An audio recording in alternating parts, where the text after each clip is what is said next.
Plano de mobilidade urbana. O tema aí foi aprovado o plano de mobilidade, que veio com alguns jabutis ali no meio, né? Até podemos falar se isso foi intencional para que se tirasse depois e tal. Mas veio, por exemplo, o pedágio urbano no centro, na cidade. Que seria o pedágio urbano, era você cobrar das pessoas que estão circulando na cidade uma taxa para Ué, já tem a Zona Azul, né? Agora os caras queriam fazer o pedágio urbano, né? Então, diz aí, Ricardo. Ô, João, vamos colocar os pingos dos is primeiro, né? Porque senão fica um negócio assim.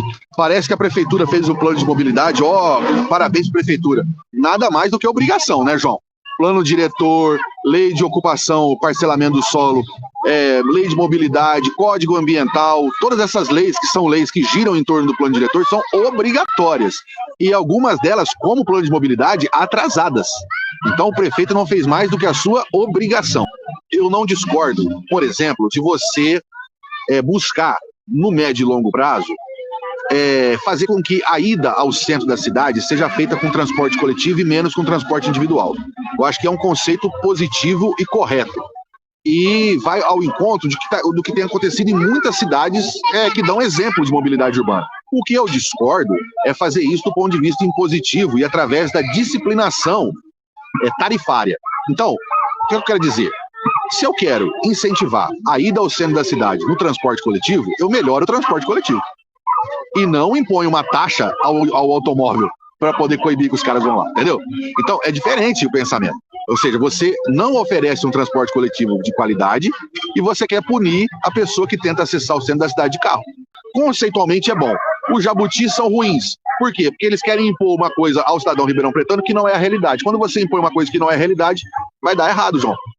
Que uma coisa é o que está na lei, né? A lei fala, vamos priorizar ciclovias, o transporte coletivo, vamos priorizar os transportes de menor gasto de combustível e tudo mais.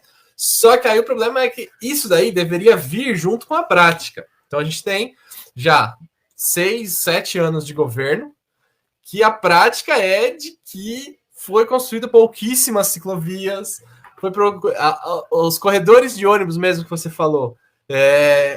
Então faz 4 anos que eles fizeram tipo o da Independência, o da Dom Pedro, e é isso, assim. Eu não vejo outro corredor de ônibus. Tem o da Vargas, mas da Vargas é mais ou menos um corredor de ônibus, é mais uma faixa preferencial, assim, mas o corredor mesmo é só o da Independência e o da Dom Pedro, né? Então a gente vê que a prática ela é deixa muito a desejar daquilo que está no plano de mobilidade. O plano de mobilidade está bonito, fala, nossa, parece um plano de mobilidade de uma cidade europeia.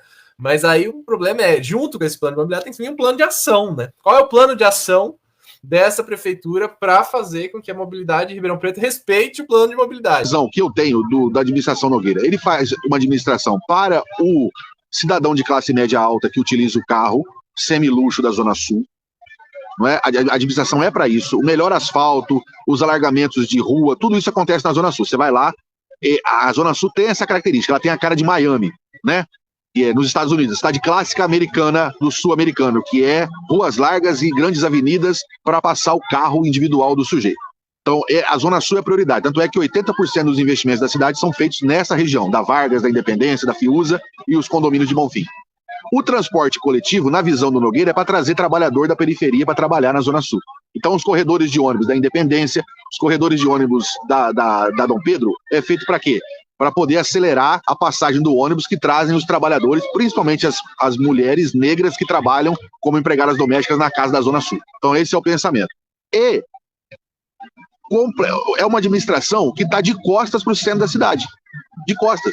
Não pensa no centro da cidade, quer abandonar o centro da cidade, não tem uma proposta de revitalização daquela área, e agora quer fazer corredor de ônibus dentro do centro da cidade e tirar o carro dos estacionamentos, ao que me parece que é algo que vai prejudicar em muitos comerciantes dali, inclusive as pessoas que andam por aquela região, que não têm acesso de um transporte coletivo de qualidade. Então essa administração Nogueira, João, é feita para o morador da Zona Sul, de classe média alta, é feita para facilitar o transporte do trabalhador braçal das periferias para a Zona Sul, por isso os principais corredores são o qual? Da Independência e da Dom Pedro.